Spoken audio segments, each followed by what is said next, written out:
program on Over a Barrel. I'm Matt McClain. He's Patrick DeHaan, and we are now where you can see our faces, and it's quite interesting. Scary. All the way around. How's it going, Patrick? It's going good, Matt. Wow, video for the first time here. I feel like we are upgrading.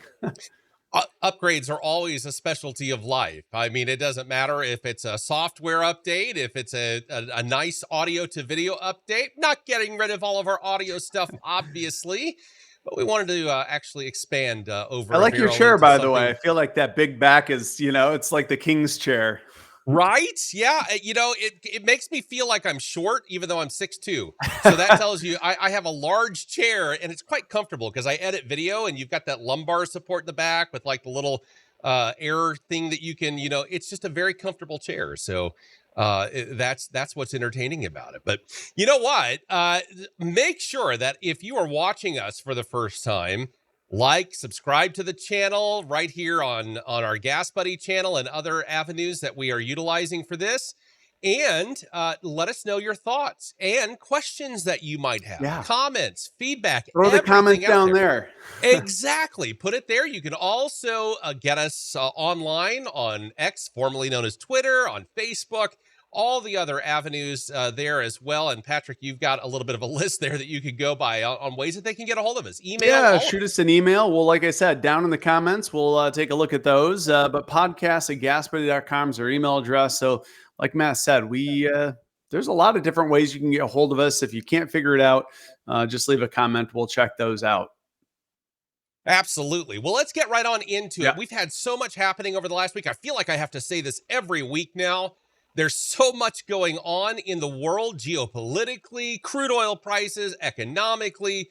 I mean, it's a little bit on the crazy side with all the stuff that takes place week to week. And it truly has a direct impact on you who happens to be stopping at the gas station and fueling up, and especially depending upon where you are in the country. So, Patrick, talk to us about prices. Do you have anything to show us with regard to any of that? I've got a feeling you've got a heat map somewhere that I'd always have the data right on tap. Yeah, let's just run right into it here, Matt. Well, thankfully, let's start there. The national average is $3.64 a gallon. We see some of the metrics there down a little bit overnight. We're still down a little bit from last week as well. Only look at that, only up a penny from a month ago now. So we haven't moved up a whole lot here in the last month. We are still a little bit inflationary compared to last year. I'm going to bring up here an article from a couple days ago. Interesting. The headline, CNN, just a little over a week ago, the worst could be over for gas prices this spring. We get a nice mention in there. I'm hoping the worst is behind us. Again, this was 2 weeks ago.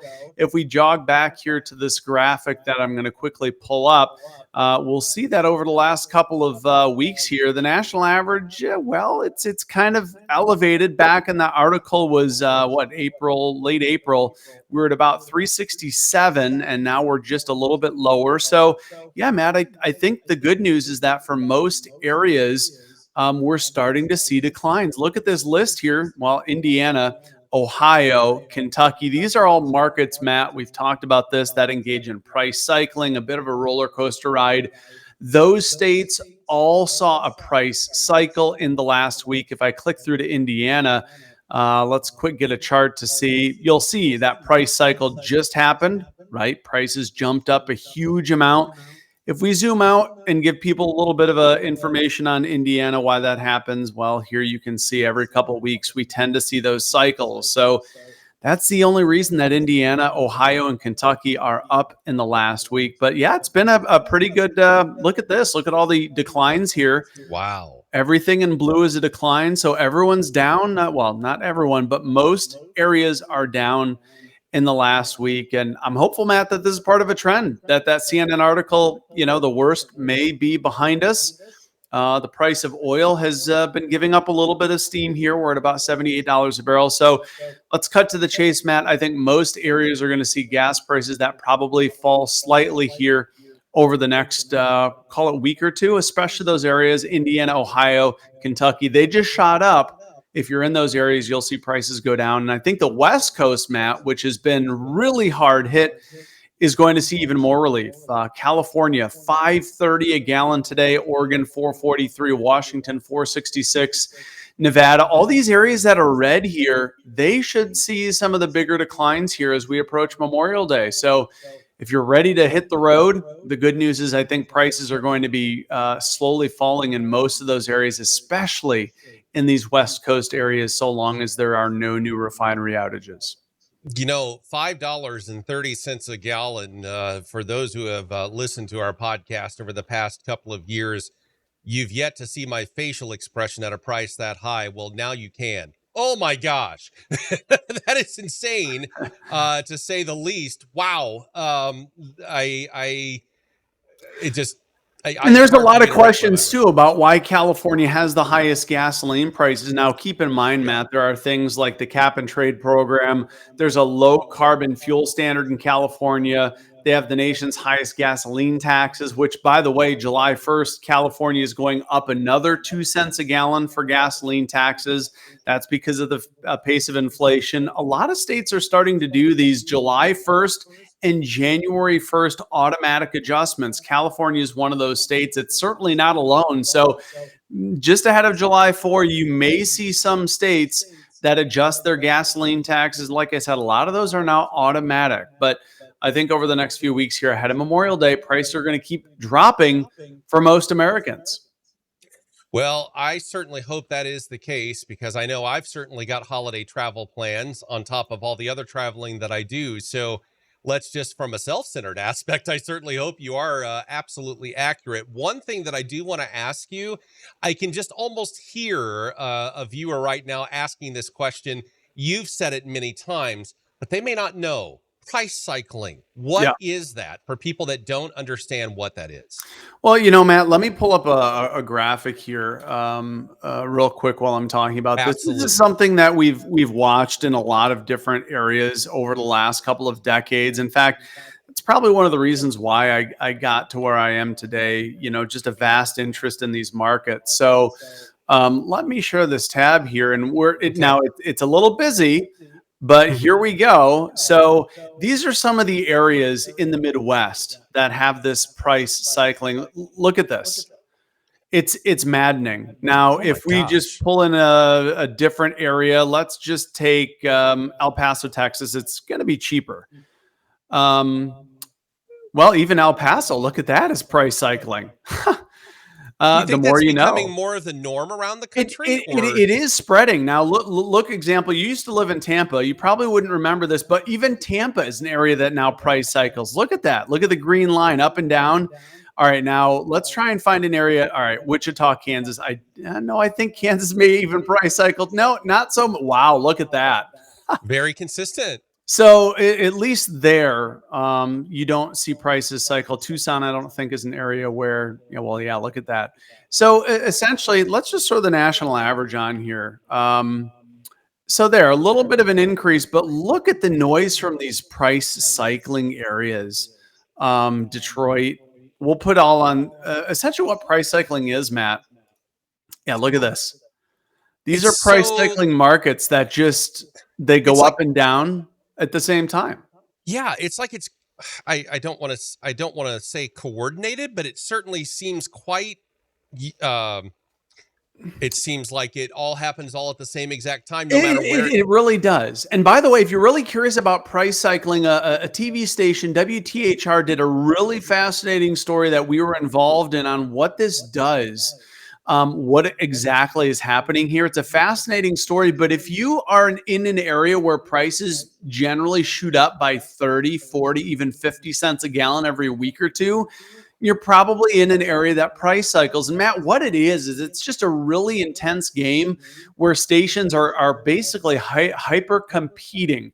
That is when it all starts. We'll start when prices jump, right? Usually Right. stations lower their prices too much to the point where they lose money. And what happens is one station or at least several stations, maybe of the same brand, then decide that they don't want to lose money anymore. So they raise their prices and all of the competitors in that area then follow along. But then what the first station to raise prices then becomes the first station to lower prices, and they undercut their competitors day in and day out, a penny or two a day. If we look at this chart, you'll see that after Mhm. prices go up, they always start going down. And that's what happens is stations start cutting their prices. They start underselling their competition. And you'll see on the chart that that happens for a period of 1 to 2 weeks. Let's remove some of the areas from this chart here to kind of break down what's happening. And you'll see that, for example, Grand Rapids, my hometown, back in early April, 375 was the average basically. And then look at that, it falls 30 cents over the course of 2 weeks. And then Wow. it jumps right back up to 379. And again, it starts going down. And if you really look at this, what's happening is stations just are undercutting each other until they start losing money. That's when prices shoot up again. So that's what price cycling really is. And it's becoming more of a trend. Now, the FTC is aware of this. They are the ones that call it price cycling. But it's essentially a way to essentially fill up when stations are selling at cost. So it's not necessarily a bad thing, but you really have to track it very carefully. So That's the question that I've got. I mean, you just brought up the FTC. They are aware of this. They're the ones calling it price cycling. I'm taking your words quite literally. It the way that I'm hearing you explain it, it almost sounds like it's not even in the best interest of the local convenience store that's practicing the price cycling. yeah, it's just kind of an established behavior that now this is probably like the C-SPAN explanation, but if you really want to dive into it, again, this is something that they've identified back in June 2010, but this is something that we've been tracking for a lot longer than that, really going back to 2000 when I was going back to Grand Valley State as a student in 2001. This is something I would notice. That is, I would drive from Grand Rapids out to Allendale, which is probably about a 30 or 45-minute drive. I'd go out to class. Gas would be $1.40. I'd come back and it would be $1.75. And it's like, that's a huge increase. And so this is a behavior that's been happening for a longer period of time. And again, if you really want to dive into the meat and bones of this, again, this is something that the FTC has determined actually saves people a couple of cents a gallon, because again, it's a kind of like a buying opportunity if you can time your purchases right. So anyone that's out there, again, WTHR did a really fantastic piece, a video on exactly what happens. They did a really good job breaking it down. It was a few years ago, but anyone in the price cycling market, like the Great Lakes, Florida, apparently El Paso, Texas, you can Google that. And it basically is a story that kind of tells you what's going on. But if we Yeah, zoom back out, yeah. and talk about these markets, those are the states, Indiana, Ohio, Kentucky. That's why those states are seeing such big increases compared to a week ago. But I think, Matt, even those states are going to now start declining. Yeah, it's certainly interesting. I it really kind of makes shameless plug, but I mean, it makes GasBuddy really important, because if you're saving a few cents, that's great. The Yeah. problem is when you need fuel as it's cycling back up, that's where it ends up costing you some money per gallon. That 30-cent disparity over the course of a couple of weeks. But if you are able to time out where that cycling is hitting at its lowest, that's where the Yeah. consumer can really save. Yeah, exactly. If consumers, if you start to develop kind of a feel for the market, gas prices have dropped for about a week or two. That's probably the best time to fill up, because that means that gas prices are probably about to shoot up. And like I said, that pattern has become pretty consistent.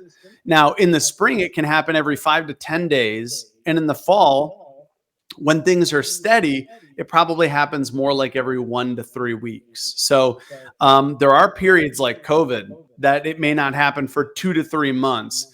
But generally, it's a behavior that does cycle every couple of weeks. So if you're in one of those states, and by the way, this is a great opportunity to talk about the GasBuddy service, because when we start to see this happen, we do send out notifications and emails that, hey, we are starting to see gas prices cycle. And by the way, we also send out, if there's like a big extenuating circumstance where everyone is going to see prices start going up, keep in mind, make sure you get those GasBuddy emails, because we will warn you if we see a huge upward trend coming that prices are going up. Pretty rare that we have to send those out, because that doesn't often happen. And But speaking of prices going up, I'm looking at crude oil prices right now, and it yeah. looks like that's exactly what's happening as of the time of the recording of this podcast. Yeah, after falling for a little bit of time here, Matt. Yeah, you're right. Crude oil prices up about 50 cents a barrel. Nothing to get too worked up about.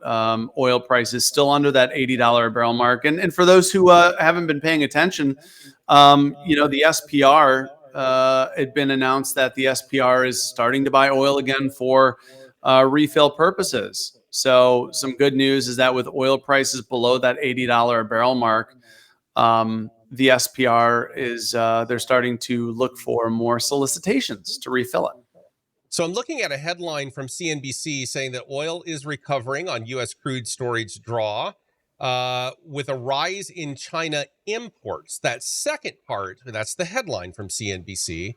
But the second part of that headline, rise in China imports, do you think potentially that has anything? I mean, I know that China has, to finish my thought there, China has, I know, relied on Russian imports for a while. And the geopolitical situation between Ukraine and Russia, Ukraine has really kind of gone after a lot of the refinery and other aspects within inside Russia. Do you think that could potentially be why China is, increasing their imports, possibly from other sources at this point? Is that indirectly having an impact, perhaps?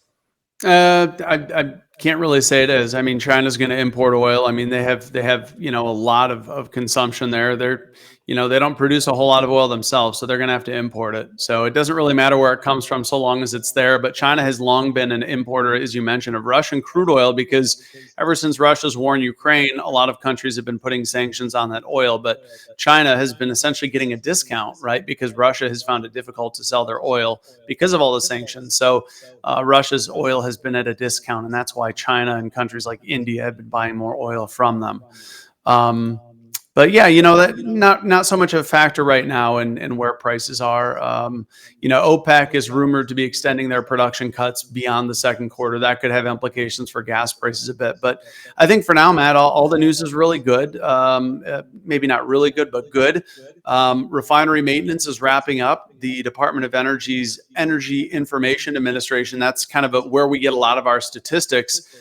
The EIA yesterday reported that refinery utilization went up a percentage point, meaning that refineries are using more of their capacity to refine crude oil. That's a good sign, because if anyone's been listening to us, almost like a broken record now, refinery maintenance is something that happens every spring. To see refineries start utilizing more of their capacity means that they're probably starting to wrap up that maintenance, which means that they're going to start outputting more gasoline, right? If you put more oil into the refinery, you get more gasoline, diesel, and jet fuel out of it. So that is where some of the relief in gas prices could be coming from in the weeks ahead, the fact that refineries are starting to crank up output. All right. Well, something that I know that you're familiar with, I put it in my memory bank. I saw this story within the last 7 days, and I wanted to ask you this question because I found it to be very intriguing.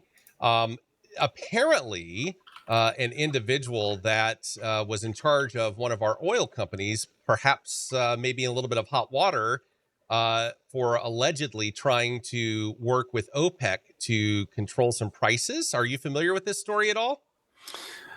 OPEC doing what it does best, trying to control prices. When oil prices this week fell below the $80 barrel mark, voila, OPEC was talking about potentially cutting output, or I should say, extending those output production cuts. It's pretty interesting, isn't it, Matt? The timing of, if oil prices fall, then you start to hear the OPEC rumor mill really going into high gear, right? Because they're trying to push the market. Oil prices fall too much, all they need is a salacious headline, and oil prices may jump back up. So OPEC is doing exactly what OPEC does, saying one thing but not necessarily following it up with action.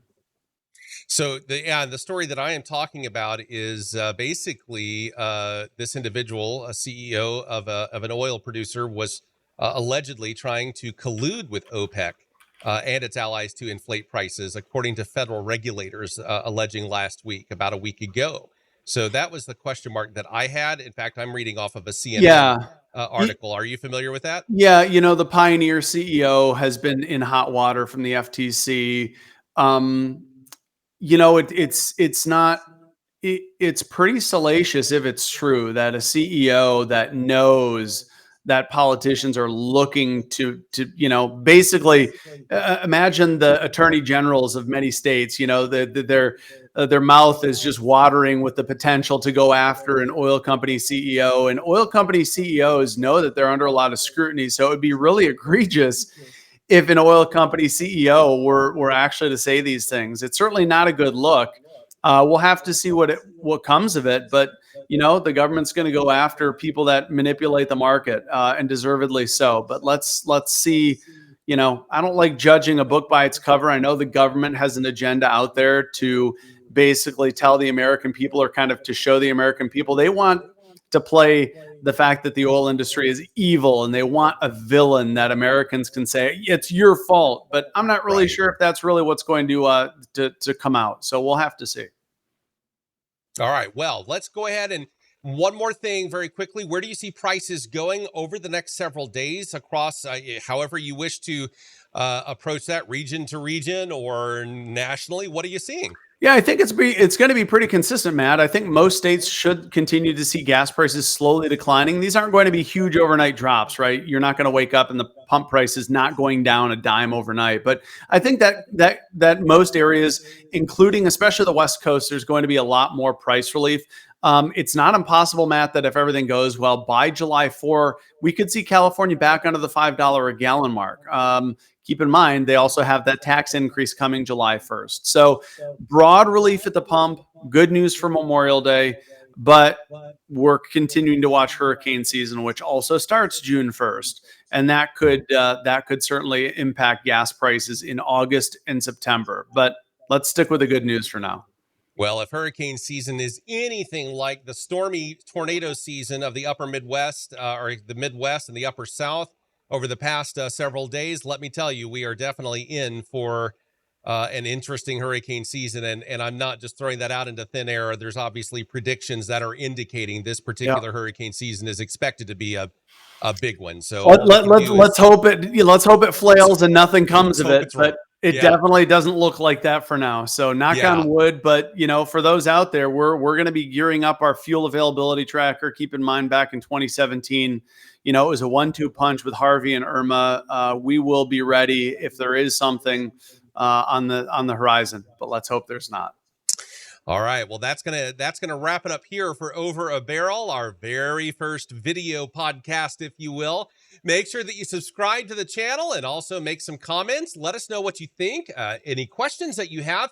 Curiosity. Maybe you have some question marks about what it is that you want to know about when it comes to fuel prices or diesel and other aspects and how these things work. Well, we're here to answer those questions, as well as keeping you up to date on all the current situations that are impacting oil prices and gas prices as well. For Patrick DeHaan and myself, this is Over a Barrel. We'll talk again soon. So long.